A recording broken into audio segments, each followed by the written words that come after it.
Buenos días. Hablando, Pero sí oramos, sí, no hablamos hablando del mal. rey de Roma y el que se asoma. Buenos días, hermanos. Muy buenos días. Vamos a estar hoy en Porque viene bien afilada, 231, página 231. Página 231 y el tema de hoy es la extensión de la soberanía de Dios. Página 231, lección 37.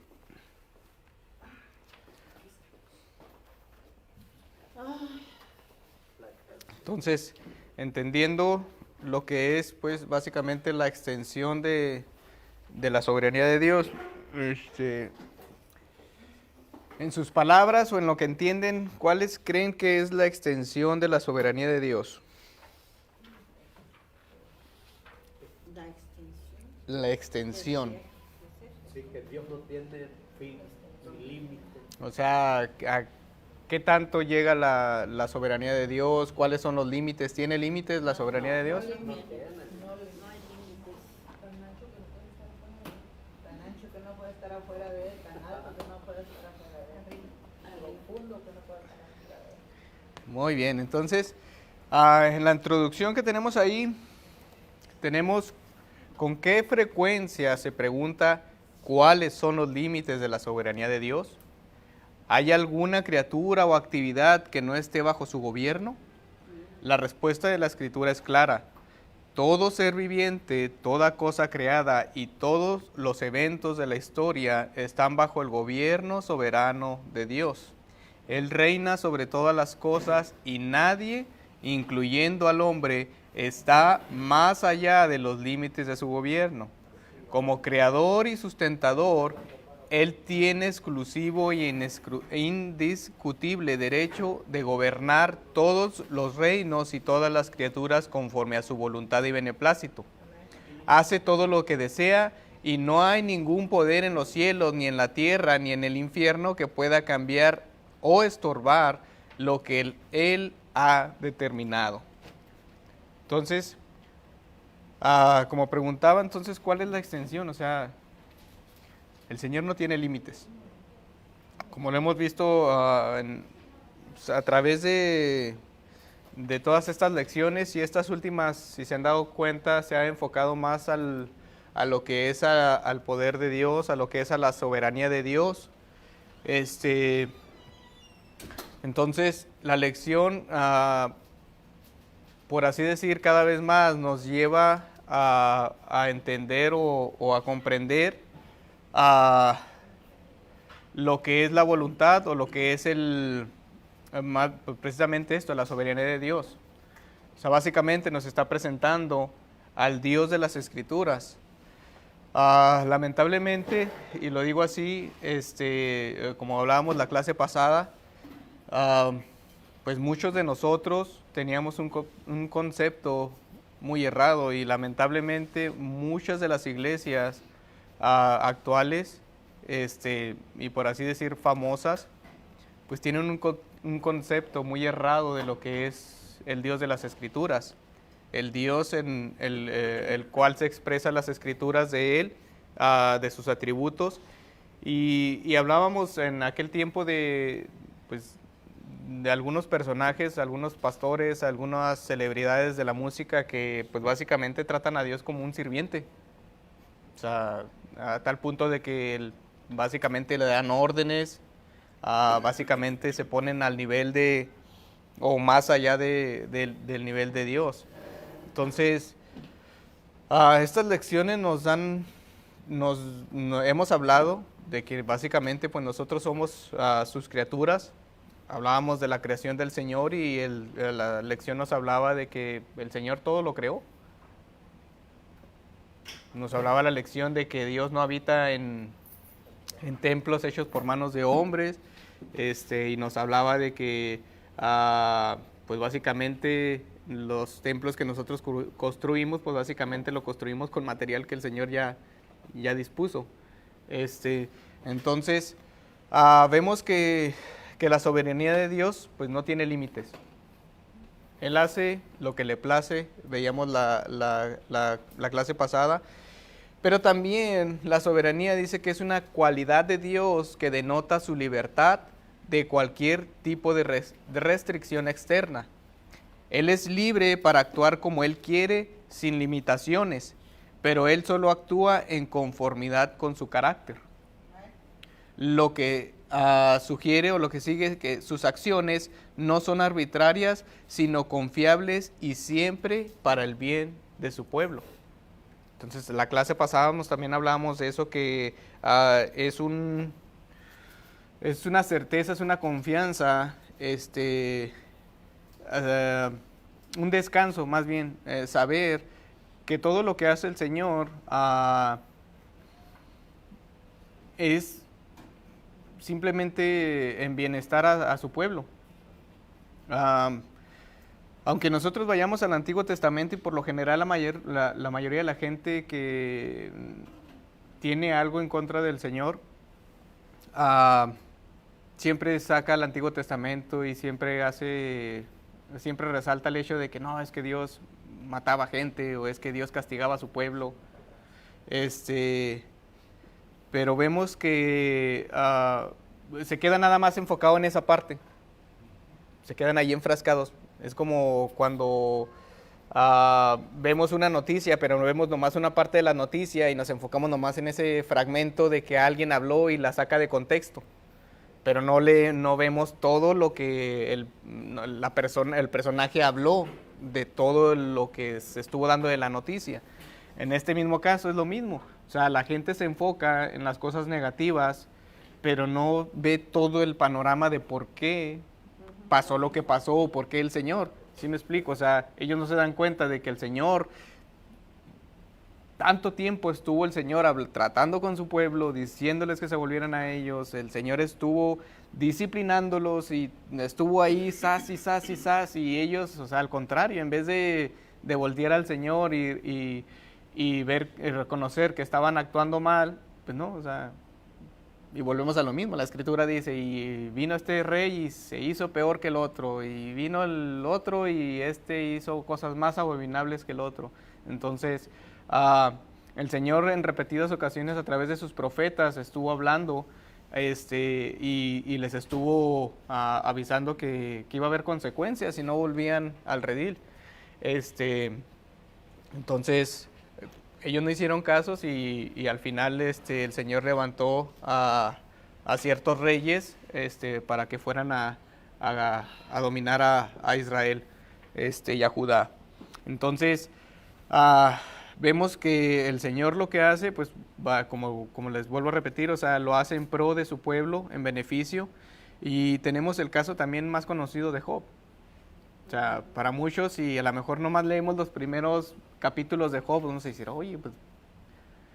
Pero al final del capítulo, del versículo 34, si no mal recuerdo en adelante, o sea, cuando el Señor empieza a hablar con Job, pues vemos la interacción que tuvo el Señor con Job y el resultado que tuvo de esa interacción de Dios con Job. O sea, Job dijo, o sea, me arrepiento de todo lo que dije, o sea, no sabía lo que estaba hablando básicamente, y él tuvo un conocimiento más excelso de quién es Dios, y una confianza más profunda de lo que estaba pasando y de lo que había sucedido. Entonces, muchas de las veces no nos gusta cuando el Señor, pues básicamente esto, ¿no? O sea, señorea sobre nosotros, o cuando nos aplica disciplina, y muchas de las veces, o sea, tratamos al Señor de injusto. Entonces ahí radica esta acción de que les digo que es una confianza, saber que todo lo que hace el Señor es en base a su carácter, a sus atributos.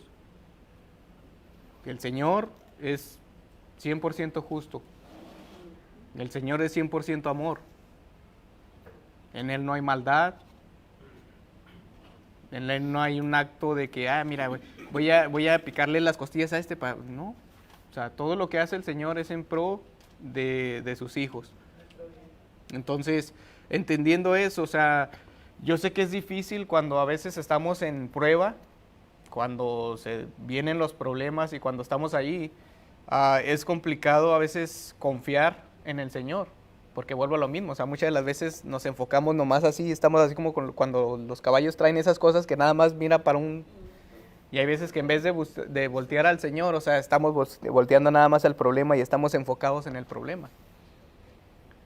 Pero muchas de las veces el Señor nos pone en esas situaciones para así fortalecer nuestra fe y nuestra confianza en Él. Dice que el acero con el acero se afila. De igual forma, y lamentablemente, o sea, somos así, o sea, las únicas veces que nosotros como cristianos crecemos es en medio de los problemas, en medio de las tribulaciones. La iglesia no creció tan exponencialmente cuando fue perseguida. Muchas de las veces pedimos avivamiento, no, que el Señor traiga un avivamiento, pero los avivamientos que trae el Señor son tremendos. ¿Se acuerdan el avivamiento que pasó? Y de hecho yo llegué aquí cuando estaba pasando eso y se estuvo haciendo mucha oración y mucho énfasis en el avivamiento ese que en Asbury, yo no recuerdo en aquella parte de Europa que era supuestamente, ya ven, ya ni se acuerdan. Y estuvieron orando bastante por esa situación. En una parte de Europa, en una de las universidades, hubo supuestamente un avivamiento y que los jóvenes estaban adorando y tenían ya no sé cuántos días en oración sí, hasta en las noticias se salió y que aquí estuvieron muchas de las veces, no, que el Señor siga continuando y todo eso y muchos teníamos en mente que solamente era algo emocional. Y así pasó, o sea, ahorita ya nadie se acuerda de ese avivamiento. De hecho, quién sabe qué habrá pasado con todas las personas que se convirtieron. O sea,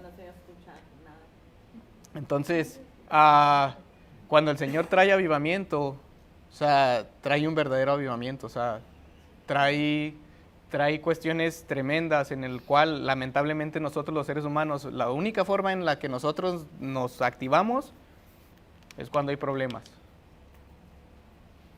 Mientras todo está tranquilito, mientras todo está normal, o sea, estamos bien cómodos, estamos bien relax, estamos ahí. Pero nada más vienen los problemas y es cuando realmente nosotros clamamos al Señor. Y lamentablemente así somos. Estamos en enfermedad y, Señor, y ahora sí nos levantamos todos los días temprano para orar y, Señor, ayúdame en esto. Estamos bien y ¿no? Se nos olvida otra vez orar, se nos olvida otra vez la escritura, hasta que no vuelven los problemas. Y eso lo vemos en el Antiguo Testamento, otra vez, y no solamente en el Antiguo, o sea, a través de toda la escritura, así estamos. Y en Hechos vemos que cuando el Señor, cuando aquellas personas estuvieron persiguiendo a los cristianos y todo, dice que había un avivamiento bien tremendo.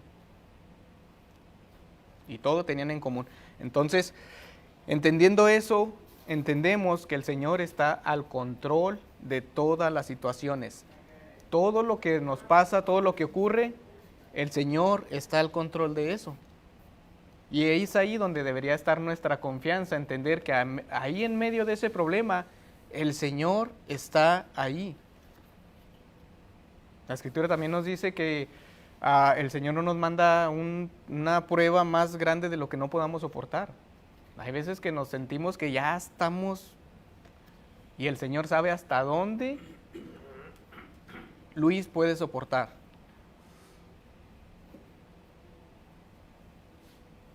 Y yo sé que es difícil, pero deberíamos de gozarnos en medio de esas pruebas.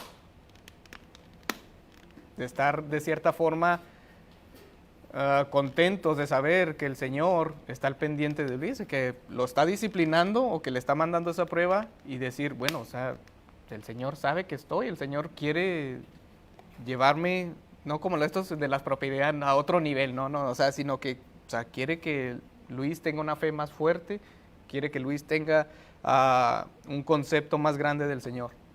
Y ahí le va esa prueba a Luis para aquí. Entonces, deberíamos de alarmarnos si el Señor no nos manda pruebas, porque dice que el Señor a quien no disciplina es como un bastardo. Y se oye fuerte la palabra, pero o sea, no tiene papá, no tiene padre. Entonces, de cierta forma alarmémonos y de cierta forma no tenemos ninguna prueba, ningún estorbo en nuestro cristianismo, porque entonces es ¿cómo se dice? Es signos de que algo está pasando ahí. Entonces, o de que estamos haciendo muy bien las cosas, cualquiera de las dos cosas. Tampoco quiero decirle, nada, es que ustedes están, no, cualquiera de las dos cosas. Entonces, entrando, después de esta pequeña introducción, se podría decir así, vemos que las siguientes declaraciones son algunas de las más importantes de las Escrituras acerca de la absoluta soberanía de Dios. Y vemos aquí de la absoluta soberanía de Dios. O sea, el Señor tiene una absoluta soberanía, Él hace lo que le place con su creación. Considera cuidadosamente cada versículo y después se identifica las verdades que están siendo comunicadas. Vamos a Salmos 31, versículo 11. 33:11. ¿Y qué había dicho yo? 31. Ah, ok, sí. Dice, el consejo de Jehová permanecerá para siempre, los pensamientos de su corazón por todas las generaciones. Muy bien, dice que el consejo de Jehová permanecerá para siempre. Entonces, ¿qué nos quiere enseñar acerca de la extensión de la soberanía del Señor?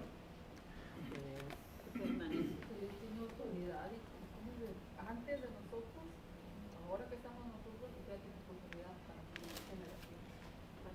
Tiene límites.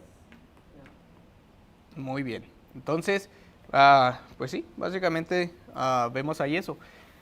Tiene su amor para todas las generaciones. Existe un Dios en los cielos cuyo consejo permanecerá para siempre y sus planes están establecidos a través de todas las generaciones. El Señor va a seguir siendo soberano cuando Luis muera. El Señor va a seguir siendo soberano cuando los hijos de Luis mueran. A través de todas las generaciones pasadas, el Señor siempre ha sido soberano y su consejo ha permanecido. El Señor ha dicho que su iglesia no prevalecerá contra las puertas del Hades.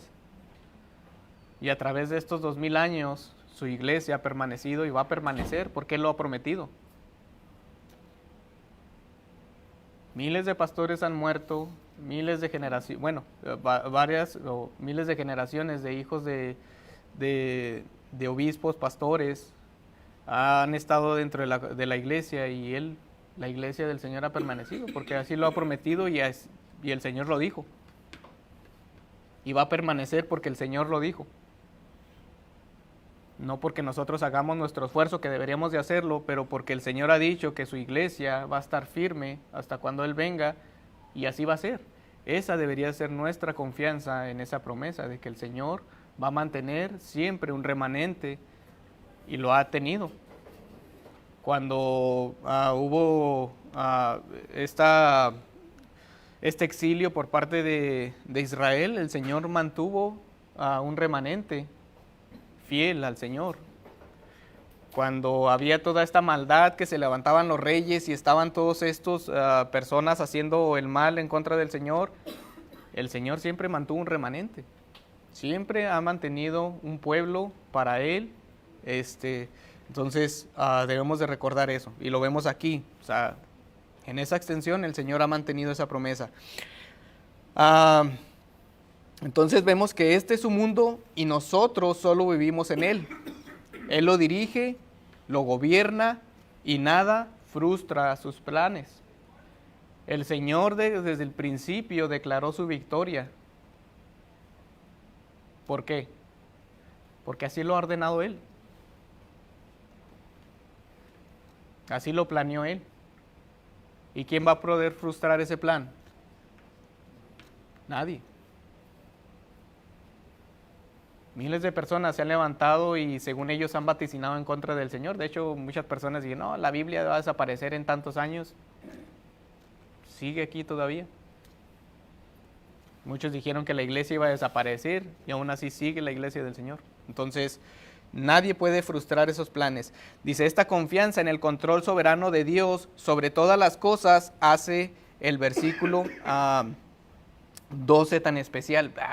Y sabía que tenía que traerme mi Biblia. ¿Alguien puede leer el 12? Bienaventurada la nación cuyo Dios es Jehová, el pueblo que él escogió como heredad para sí. Así es. ¿Quién lo escogió? ¿Y qué es? Su heredad. Entonces, vemos ahí que el Señor siempre tiene un remanente para Él. Pase lo que pase, siempre va a haber un remanente. Entonces, su ejecución puede tener oposición, pero no puede, en lo más mínimo, ser impedida por ningún poder creado. Y tenemos una nota ahí que dice que la referencia al corazón de Dios es una expresión antropomórfica. ¿Y esto qué significa? Pues básicamente son expresiones que le dan como connotaciones de humanidad a Dios. Dice que la tierra es el estrado de los pies de Dios. Dios no tiene pies y sabemos que no tiene pies. No tiene un cuerpo físico. Dios es espíritu. Entonces, que nos diga aquí que la referencia al corazón, pues es una forma para que nosotros podamos comprender esa situación. Pero Dios es un ser, es un espíritu y Él no tiene forma humana. Cuando la Biblia nos dice que creó al hombre a su imagen, no significa que, porque como nos creó con manos, pies y toda esta cuestión, Dios es igual, somos imagen de Él. La Escritura se refiere a que nos creó a imagen de Él, o sea, nos creó con conciencia, con inteligencia, con raciocinio, a eso se refiere la Escritura. Entonces, estas cuestiones son antropomórficas porque le dan un sentido de humanidad a Dios cuando pues realmente no la tiene, solamente es para que nosotros podamos comprender. En otras palabras, Dios simplemente está atribuyéndose a sí mismo características humanas para comunicar una verdad acerca de sí mismo de una manera que los hombres puedan comprender. Los planes del corazón de Dios se refieren a sus decretos seguros e inmutables. Entonces es debido a eso. Y a lo mejor se va a escuchar un poco feo, pero pues básicamente el Señor nos habla como nosotros a veces le hablamos a los niños, ¿no? Y nosotros utilizamos frases muy entendibles para ellos, o sea, no podemos tener una conversación complicada con los niños porque todavía no desarrollan muy bien su lenguaje y su inteligencia. De la misma forma, el Señor trata de comunicarse con nosotros a un nivel que nosotros podamos entender. No sé quiénes de ustedes a veces han puesto programas, no sé, científicos, y a veces que el camarada está hablando y ¿de qué este camarada? Pues ¿de qué habla? O sea, pues no le entiendo porque pues, o sea, el vato, o sea, él está a un nivel mucho más grande, o sea, son cosas ya de científicos o de matemáticas, físicas o cosas muy tremendas y uno no le entiende. O sea, de la misma forma, el Señor se ha preocupado en ese sentido y nos ha escrito de una forma en la cual pues nosotros, cualquier persona de cualquier nivel, pueda entender la Escritura. Entonces, por eso es que hay muchas cuestiones antropomórficas, muchas cosas en las cuales el Señor habla en ese sentido. Y tenemos también estos otros versículos, Salmos 103, 19. Salmos 103, 19. Porque miró desde lo alto de su santuario, Jehová miró desde los cielos a la tierra. ¿Sí es ese? O yo estoy 103, 19. Digo, 109, ando bien. No, sí. 103, 19. ¿No? Jehová estableció en los cielos Sí, ese es. ¿Sí? ¿Sí? ¿Sí? Pues, posiblemente. O ando todo dormido, quién sabe. Ok, entonces dice, Jehová estableció en los cielos su trono y su reino domina sobre todos. Entonces, entonces vemos que pues Jehová estableció en los cielos su trono y su reino domina sobre todo. Entonces, ¿qué es lo que vemos aquí? Que estableció su trono con seguridad contra las amenazas de todos los posibles rivales. Entonces, deberemos de maravillarnos ante la amplitud de su realeza. Dice que el Señor estableció su trono en los cielos. ¿Qué tanto abarca los cielos? Infinito. Todo. rodea ¿qué? A todo el mundo. Entonces, Él gobierna sobre todo porque nuestro Dios es Rey, merece adoración incondicional y lealtad total, porque reina sobre todo, podemos descansar en paz. Spurgeon dice acertadamente: esta soberanía incomparable es la garantía de nuestra seguridad, el pilar sobre el que nuestra confianza puede apoyarse con certeza. ¿Por qué? Porque Él reina sobre todo. Si nosotros estamos con Él, ¿quién contra nosotros? Y dice, y podemos pasar tribulación, angustia, persecución. El Señor está con nosotros. Y aunque el enemigo pueda, como dice ahí, o sea, pueda matarnos, somos del Señor. Vamos a ir a un lugar mejor. Muchas de las veces cuando oramos por las personas, oramos para que se sanen y es un buen sentimiento. Pero no oramos porque el Señor tenga misericordia de él. Como lo expresaba la vez pasada el pastor. O sea, deberíamos de preocuparnos por su bien espiritual. Porque puede tener vida aquí, pero no más. Pero si el Señor tiene misericordia de él, o sea, y fallece, o sea, no hay mejor regalo que le pueda dar el Señor que la salvación. Aquí posiblemente pueda estar sufriendo, pueda estar pasando tantas cosas, pero una vez que el Señor le salve y fallezca, o sea, él va a estar en el mejor lugar que jamás pueda conocer. Entonces, cuando oremos por nuestros familiares que están en una situación de hospital o crítica, o sea, oremos primero, o sea, preocupémonos por su salud espiritual. Si el Señor ya lo ha alcanzado, gloria a Dios, o sea, que el Señor haga su voluntad. Si el Señor se lo quiere llevar, gloria a Dios. Si el Señor lo quiere mantener aquí, es por algún propósito. Pero, o sea, preocupémonos por su salud espiritual, o sea, que es lo más importante, más que nuestro bienestar, más que nuestra salud, o sea, que el Señor tenga misericordia de ellos. Entonces, es donde debería estar nuestro corazón con nuestros familiares, en ese sentido. Pero no solamente eso, o sea, también vemos que siempre y en todo lugar el Señor reina sobre todo, por tanto, todos los humanos están obligados a someterse obedientemente a su autoridad. Nosotros somos sus súbditos, si lo queremos ver así. Debemos plenamente obedecerle al Señor en todo lo que Él nos ha mandado, y de hecho la mayoría de las veces en la Escritura son imperativos, son órdenes que el Señor nos da. No más que nosotros pues a veces nos hacemos ahí los locos en cierto modo, pero debemos someternos al Señor y obedecerle.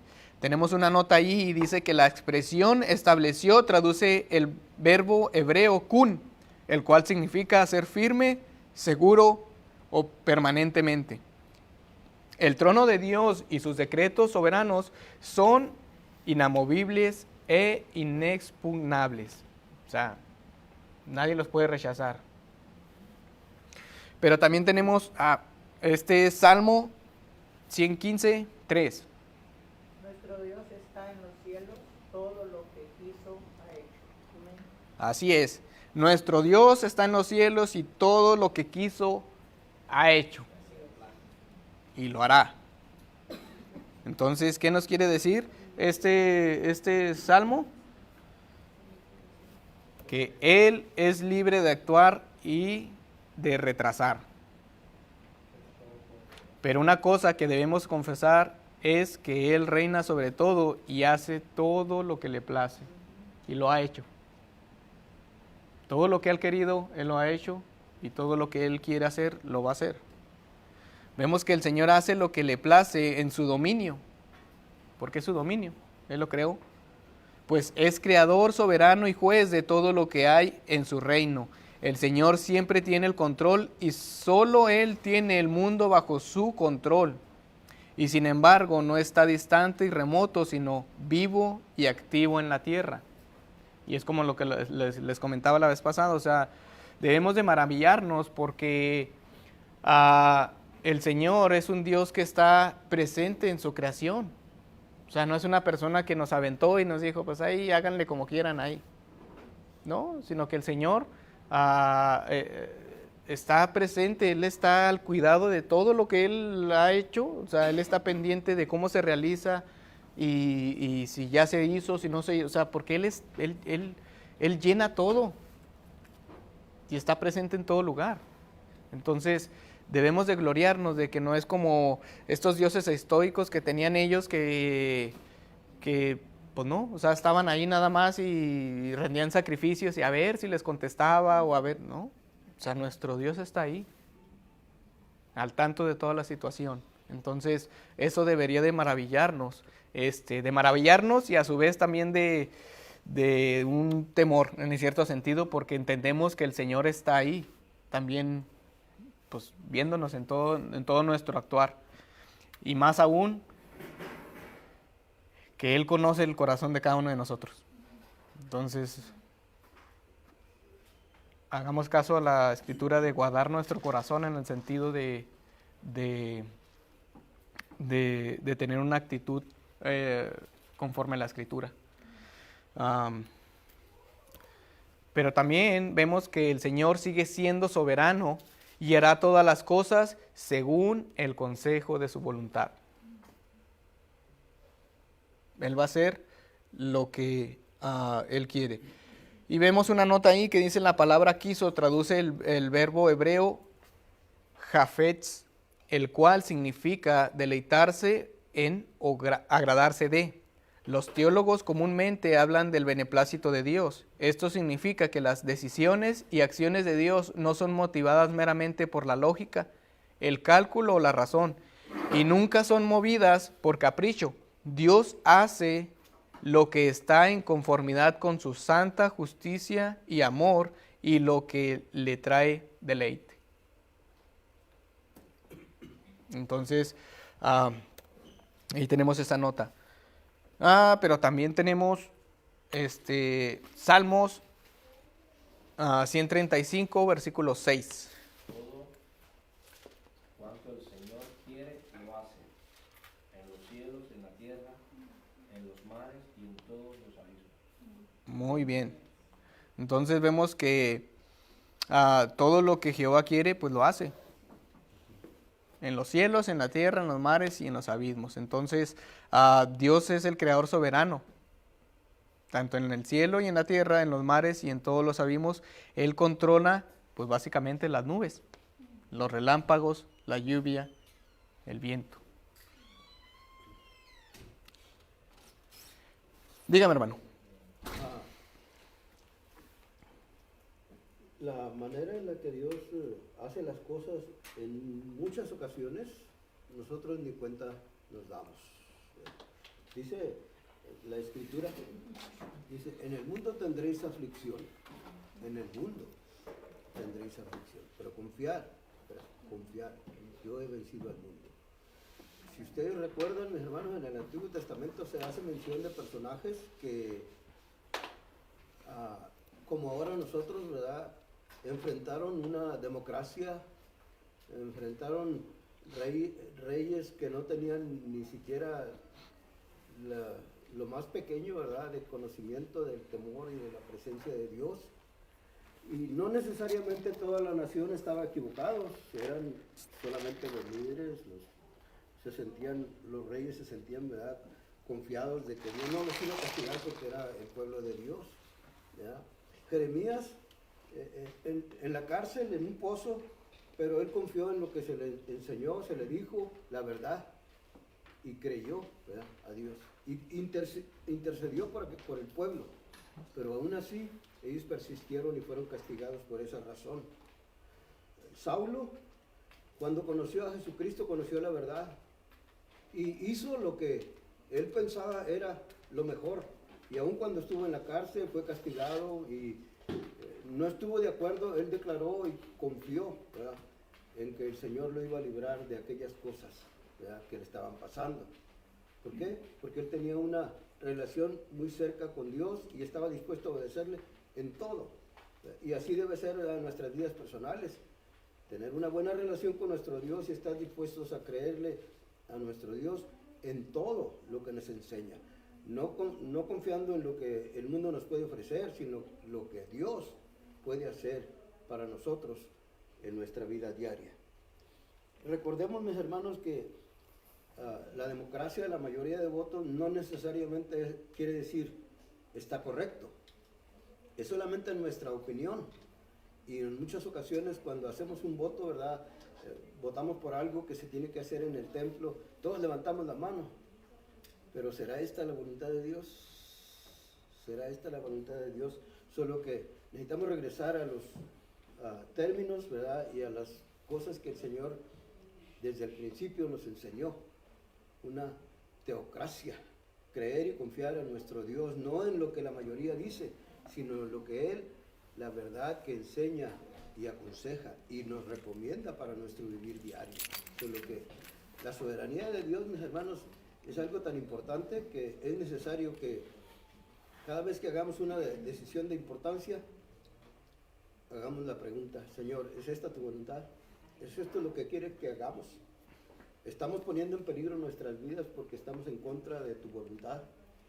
Y que le digamos al Señor: Señor, pues ayúdanos, danos sabiduría, danos inteligencia, danos entendimiento, para hacer las cosas de acuerdo a tu divina y santa voluntad. Porque a veces la iglesia no camina como debería caminar. El hermano nos contestaba, nos preguntaba, o sea, en ese sentido, si estamos haciendo la voluntad del Señor, pero ¿por qué a veces la iglesia no hace la voluntad del Señor? Porque quieren hacer lo que ellos creen que es mejor o que les conviene. Puede ser muchas cosas. ¿Será porque no estamos alineados? Porque no están todos en... ¿Será porque no tenemos comunión con el Señor? No. Más que nada desobediencia. Pues eso es parte. ¿Cómo el hombre puede hacer la voluntad de Dios si no está sometido en oración al Señor? O en las escrituras, que no las leí. ¿Me explico? O sea, algo que hacía más Jesús era orar. Cada vez que él terminaba un sermón, dice que se apartaba de todos los demás y se iba a orar. En los últimos horas de la crucifixión, él estaba en oración en el Getsemaní. ¿Y qué les pidió a los discípulos? Que le acompañaran a orar. ¿Y qué es lo que hicieron los discípulos? Dormidos. Lo dejaron solo. Ya nos descubrió. ¿Y qué le sucedió a Pedro? Lo negó 3 veces. Entonces, muchas de las veces no caminamos como iglesia porque no estamos en un mismo sentir. No estamos alineados con la voluntad del Señor, porque uno jala para allá y el otro jala para allá y el otro dice, no, pues yo quiero ir para allá. Y entonces necesitamos como iglesia estar en un mismo sentir para poder hacer la voluntad. Y aún así el Señor va a hacer lo que quiera con su iglesia, porque Él es soberano. Acuérdense de que el Señor siempre, como les dije, o sea, siempre ha mantenido un remanente para Él. La cuestión es de que a cada uno de nosotros nos va a tocar dar cuentas al Señor sobre eso. ¿Qué fue lo que hizo el Señor con Pablo? O sea, el Señor lo transformó de una manera y de igual forma Pablo, de cierta forma, estaba alineado a la voluntad del Señor y naufragó 3 veces. Dije que estuvo en peligro de muerte, le picó una serpiente y de hecho los que estaban ahí dijeron, este camarada ya hasta aquí llegó. Y Pablo andaba como si nada. ¿Por qué? Porque Pablo tenía que cumplir la voluntad del Señor. Pablo no murió hasta que el Señor terminó con él. Con el propósito que tenía. Una vez que el Señor terminó con lo que tenía que hacer Pablo, o sea, hasta ahí llegó Pablo. A hoy en día, mire, el Señor es capaz de permitir que sean construidos edificios, palacios, templos, pero también es capaz de que, así como los levantaron, los quita. Los lugares no tienen ninguna culpa o ninguna razón para que sean así, que sucedan las cosas así. Son las personas que ahí intervienen. Conocí a un pastor que nos permitió tener actividades en su templo y ya falleció. El lugar en el que se juntaban es enorme, enorme. Hicieron otro nuevo. Pero ¿cuántos templos hay, mi hermano, que habiendo estado siendo usados para la alabanza, para la adoración, se murió el pastor y hasta ahí llegó la obra? Se acabó. ¿Sería este el plan de Dios? ¿Sería que las personas que estaban ahí no hicieron lo correcto? ¿Ya? ¿Será que el Señor no tuvo misericordia de ellos? Pues básicamente era la labor entonces del pastor, no del Señor. Porque de una vez que se terminó la labor del pastor y se desintegró, o sea, pues básicamente nos hace recordar que lastimosamente muchas de las iglesias, y no sé cómo me voy a sonar, ¿verdad? Pero muchas personas o pastores piensan que es la obra de ellos, o es la iglesia de ellos, cuando pues básicamente la obra es del Señor, es la iglesia del Señor. Y tan así es que yo me he dado cuenta en ese sentido, porque a veces hasta le tienen pavor a ciertas personas dentro de la congregación que tienen un deseo de servir, y muchas de las veces los tratan de tener abajo por temor a que vayan a ser Reemplazados. por así decir. O sea, de hecho, yo a veces tengo mucha lucha en ese sentido con eso, o sea, porque, bueno, muchas de las veces dicen que el Señor los tiene ahí, no, es que el Señor me tiene aquí y bla, bla, bla. Pero cuando se levantan estas personas, o sea, se les mira un pavor o un temor y por lo general dejan que ellos no sirvan o los tienen así en un lado. Entonces, ¿cuál es el temor? Si ellos saben que el Señor los tiene ahí, o sea, ¿cuál es el temor? De que haya personas, o sea, deberían de alegrarse de tener a estas personas que están comprometidas con la obra del Señor y dejarlos. O sea, a final de cuentas, se están oponiendo al Señor.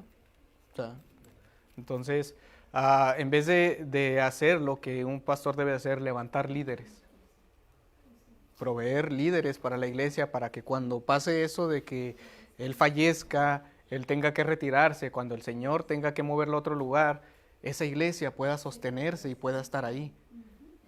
La iglesia que pastoreaba Charles Spurgeon continúa todavía. Es una de las iglesias en Inglaterra más grandes que hay.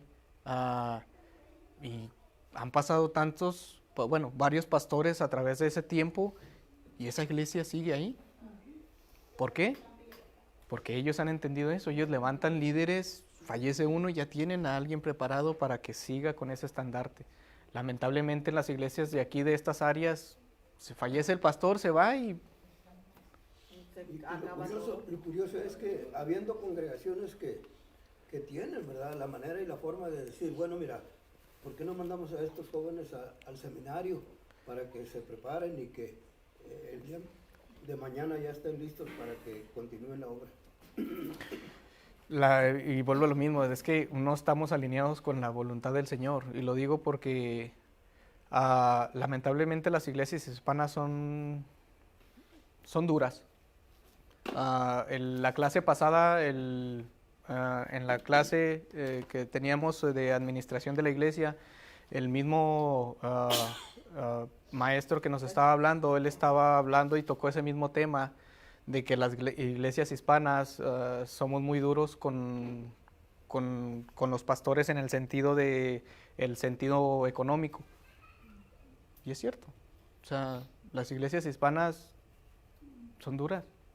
O sea, yo recuerdo cuando estaba en una de las iglesias y estábamos en una sesión y yo hice, o sea, esa propuesta, o sea, ¿por qué las mismas iglesias no preparan? O sea, si alguien quiere ir a un instituto o algo, bueno, o sea, bueno, tampoco a un instituto de miles de dólares, pero, o sea, bueno, nosotros ponemos la mitad o hacemos cierta situación para que ellos puedan seguir preparándose y estar bien en las escrituras del Señor. O sea, es un beneficio para la iglesia. Que nuestros pastores estén preparados con la escritura es beneficio para nosotros. Que hermanos dentro de la congregación se preparen es un beneficio para nosotros. Pero muchas de las veces, como vuelvo a lo mismo, o sea, queremos estarlos pisoteando, ¿ves? Entonces, es algo que siempre me he preguntado. Las iglesias americanas, a veces le decimos, no, es que ellos tienen recursos. No, es que ellos se preparan. A los que tienen ahí... Es un punto principal, hermano, es un punto principal y qué bueno que lo toca. Porque en las iglesias americanas tanto gana el pastor como gana la secretaria, como gana la tesorera, como ganan todos, ¿me entiende? Porque es un trabajo que están haciendo para el Señor. Y nosotros como hispanos nada más pagamos al pastor, pero no pagamos a nadie de los que trabajan. Es que tiene sus pros y sus contras. Yo en ese sentido sí... sí, tiene sus pros y sus contras, porque muchas de las veces aquellas personas tienen esos puestos y quieren esos puestos porque saben que ahí les van a pagar, ¿sí me explico? No es lo mismo. La misma escritura nos dice que hay asalariados en ese sentido y hay personas que lo hacen por amor a la obra. Entonces, hay sus cosas, como en todo, pero o sea, yo hablo de cierto sentido de cuando hay iglesias pudientes.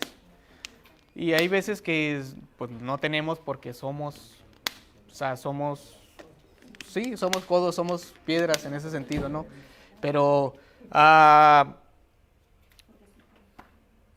lo único que tenemos certeza es que el Señor está a cargo de su iglesia.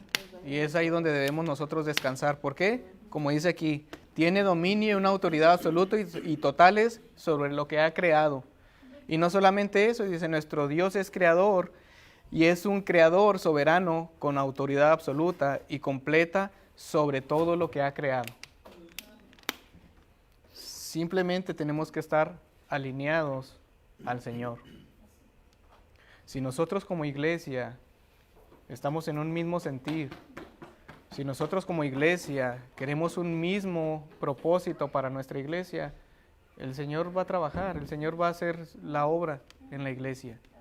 Entonces, que ese sea el deseo de cada uno de nosotros en ese sentido. Dice que la naturaleza responde a todas sus órdenes y nosotros también deberíamos de hacerlo. John Piper nos ofrece aquí una visión teológica de estos versículos y este comentario es de él. Dice, siempre que Dios actúa, lo hace de un modo que le agrada. Nunca se ve obligado a hacer algo que desprecia. Nunca se ve acorralado en una esquina donde su único recurso es hacer algo que odia hacer.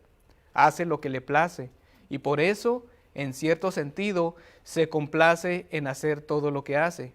Por eso debemos inclinarnos ante Él y alabar su soberana libertad, porque al menos en cierto sentido siempre actúa con libertad según su propósito o beneplácito. Sigue siguiendo los dictados de sus propios deleites, nunca es víctima de las circunstancias, nunca se ve forzado a una situación en la que debe hacer algo de lo que no pueda alegrarse. O sea, lo que hace el Señor es para su mismo deleite. Son para sus propósitos. Entonces, el Señor no es como que, ay, mira, ya pasó esto, ¿y ahora qué voy a hacer? No, pues déjame hago esto para solucionar esto, no. El Señor no tiene plan B. Y como les digo, desde la eternidad, Él declaró la victoria. Y en Génesis tenemos esto mismo que el Señor les dijo a Adán y Eva sobre la serpiente. El Señor declaró su victoria desde el principio. Entonces, tenemos también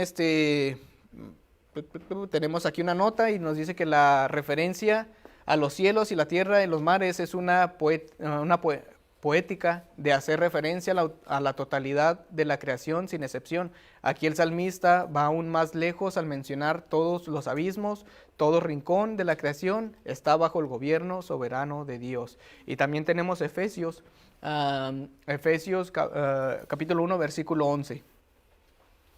Dice, en él asimismo tuvimos herencia, habiendo sido predestinados conforme al propósito del que hace todas las cosas según la designación de su voluntad. Así es. Entonces, vemos que en él asimismo tuvimos, pues básicamente aquí nos dice, una herencia, habiéndonos sido predestinados conforme al propósito del que hace todas las cosas según el designio de su voluntad. Entonces, pues es grande. Dice que nuestra herencia, pues básicamente en Cristo, es más de las asombrosas y magníficas bendiciones con las que el Padre nos ha bendecido en el Hijo. En Jesucristo, los creyentes heredan toda la promesa que Dios ha hecho. Y Pedro nos dice que Dios nos asegura que todas las cosas pertenecen a la vida y a la piedad, nos han sido dadas por su divino poder. Y también nos ha dado preciosas y grandísimas promesas. Entonces vemos que Pablo dice que esto incluye todo lo prometido por Dios, porque todas las promesas en Dios son ¿qué? Sí y amén. Todas las promesas del Señor. Él nos ha dado, aquí dice que nos ha dado herencia en sí mismo. ¿Habiéndonos qué? Así es. Entonces vemos que se me sé que no, sí, aquí estaba. ¿Mande? Sí, ya quién sabe dónde ando más perdido que qué. A ver. Sí, nomás que ok, es que le estoy dando una tecla aquí equivocada. Ahí está. Es que es aquí un trabalenguas aquí.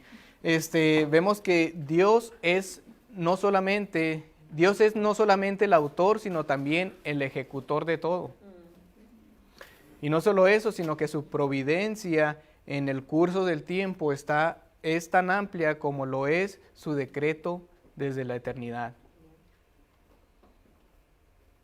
¿Desde cuándo el Señor nos había escogido? Desde antes de la eternidad, desde antes de que todo fuera hecho, el Señor ya nos tenía en mente. Dice Romanos que antes de que Esaú y Jacob hicieran lo bueno o lo malo, el Señor. Pero el Señor lo sabe porque sabe lo que va a pasar. Bueno, a ver, ¿cómo diría esta pregunta? ¿El Señor actúa porque sabe que va a pasar las cosas? ¿O actúa o sabe que van a pasar las cosas porque Él las ha ordenado?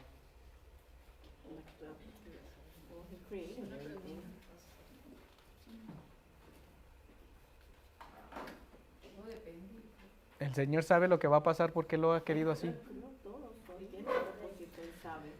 Es como, se los voy a poner así, bueno, me gusta cómo lo pone R.C. Sproul y él lo pone, tiene un título donde habla sobre esto. Tiene, ¿cómo se llama? Un estudio, y el estudio lo tituló, tiene que ver con como una obra de teatro. Y se me escapa el nombre del título de ese estudio que tiene él. La cuestión es de que una persona, un director de una película, de un teatro, es el director de la obra. Él sabe lo que va a pasar porque él escribió la obra y la obra se va a hacer como está escrita en los guiones. De igual forma, el Señor ha planeado lo que ha ocurrido. Él sabe lo que va a pasar, no porque Él sepa lo que va a ocurrir, no sabe porque X o Y persona vaya a hacer algo, porque Él lo ha querido así. Dice la Escritura que Cristo vino en el tiempo indicado. No fue una casualidad, no fue... Vino cuando el Señor quiso que Cristo viniera. Las cosas ocurrieron porque el Señor las había designado así. No ocurrió porque, ay, mira, esto fue una chiripada aquí, y luego aquí le señaló el Señor otro. No, Puts everything in its place. todo fue en el momento y en el lugar porque el Señor lo tenía así designado.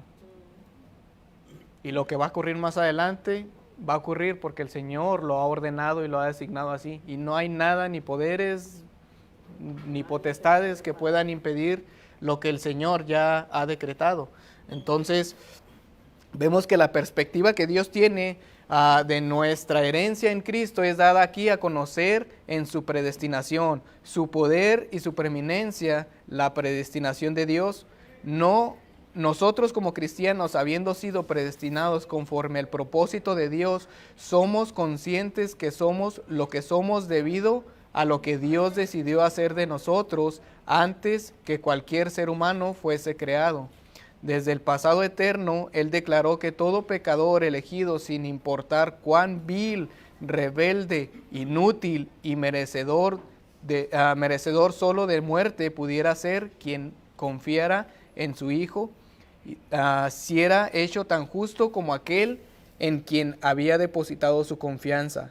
Pablo ya ha establecido, según nos eligió en Él antes de la fundación del mundo, para que fuésemos santos y sin mancha delante de Él. Y este es un comentario de William Hendrickson, que también es interesante, se los voy a comentar. Ni el azar ni el mérito humano es lo que determina nuestro destino. El propósito benévolo por el cual Dios tuvo el beneplácito de que nosotros fuésemos santos y sin mancha, hijos de Dios, y destinados a glorificarle por siempre, es fijo porque forma parte de un plan mayor que abarca el universo entero. Dios no solo hizo que este plan incluyera en absoluto todas las cosas que tienen lugar en el cielo y en la tierra y en el infierno, las pasadas, presentes y aún las futuras, que pertenecen tanto a creyentes como incrédulos, o a ángeles y demonios, a energías y unidades, existencias físicas y espirituales, tanto grandes como pequeñas. Él también lo lleva a cabo hasta el final. Su providencia en lo temporal abarca tanto como lo comprendido por su decreto eterno. Entonces, el Señor así lo ha planeado. Y debiéramos de estar gozosos de saber que el Señor nos ha escogido para ser santos delante de Él. Debemos de estar agradecidos que el Señor nos ha dado un propósito en esta vida, que es glorificarle. Entonces, muchas de las veces creemos que nosotros somos, o sea, no, es que yo escogí al Señor, no. El Señor tuvo misericordia de cada uno de nosotros. Y si estamos aquí, es porque el Señor nos ha dado ese placer y ese privilegio de adorarle. Dígame, hermano. Ahorita que hace mención de el autor, es el autor y ejecutor por generaciones, y esto no lo puedo entender, se han hecho escrito un himnario, se han venido actualizando los himnarios y se reclama el derecho del autor. ¿A quién se le pagan los derechos? Del autor que ya hace más de 50 años que falleció. Lo sigue reclamando, ¿verdad? Lo tenemos como norma, ¿verdad?, de nuestra congregación. Si Dios fue el que lo inspiró y nosotros lo cantamos, ¿por qué alguien más tiene que estar cobrando los derechos del autor siendo que ya no vive? Sí. Así es, entonces, el Señor, pues básicamente va a terminar la buena obra. Debemos confiar que el Señor dice que el que empezó la buena obra, la terminará. Entonces, démosle gracias al Señor porque esa debe ser nuestra confianza, en medio de todo esto. O sea, el que empezó la buena obra la va a terminar y cada uno de nosotros va a ser perfeccionado el día que nuestro Señor nos llame a su presencia o Él venga. Entonces estemos gozosos porque el Señor reina sobre todo. Él reina. Y con esto terminamos y gracias hermanos por estar aquí.